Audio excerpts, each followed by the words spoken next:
যে ঘরে এই সমস্যা আছে নিয়মিত সূরা বাকারা পড়বেন, নিয়মিত সূরা বাকারা পড়বেন, যদি একটু বড় সূরাটা। তো এরপরও এই জাতীয় ঝামেলা থাকলে, যদি দেখেন কোনো ঘরে জাদু টোনার আশঙ্কা আছে, মেয়েটার বিয়ে হচ্ছে না, আর আপনাদের মনে হচ্ছে কুফুর করছে, জাদু করছে, সূরা বাকারা পড়বেন। রাসূলুল্লাহ সাল্লাল্লাহু আলাইহি সাল্লাম বলেছেন, লা তাসতাতিউহাল বাতালা, সূরা বাকারার সাথে জাদুকররা, গণকরা মোকাবেলা করে পারে না।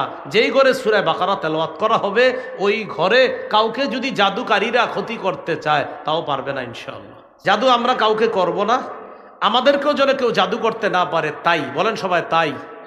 ফজরের পর 3 বার কুল হু আল্লাহ, 3 বার কুল আউযু বিরাব্বিল ফালাক, 3 বার নাস। তাহলে 3টা সূরা কয়বার করে? 3 বার, 9 বার পড়ব। পরে এই যে দেখেন শুধু সামনের দিকে এভাবে, আপনি ফু না দিলেও কিচ্ছু হবে না, বাকি ঘুমের সময় ফু দিবেন। ঘুমের আগে আমলটা যখন করবেন তখন হাতে ফু দিবেন, এইভাবে ফু দিয়ে এই সামনের অংশটা এইভাবে মুছে দিবেন, সামনের অংশ। তাহলে ফজরের পরে 3 বার কুল হু আল্লাহ, 3 বার ফালাক, 3 বার নাস। জোহরের পরে কুল হু আল্লাহ 1 বার, ফালাক 1 বার, নাস 1 বার।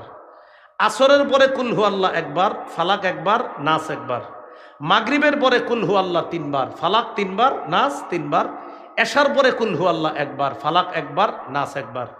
বুঝে থাকলে একটু জ্ঞান খাটায় বলে দেন তো, ফজরের পরে কয়বার কয়বার, মাগরিবের পরে কয়বার কয়বার, আর বাকি 3 ওয়াক্তের পরে কয়বার কয়বার? 1 বার।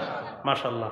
আল্লাহ মনে রেখে প্রতিদিন একদম কালকে ফজর থেকে একদিনও যেন না ভুল হয়, আমরা আমল করার চেষ্টা করব ইনশাআল্লাহ। পুলসিরাত, জান্নাতের দিকে এক ধাপ।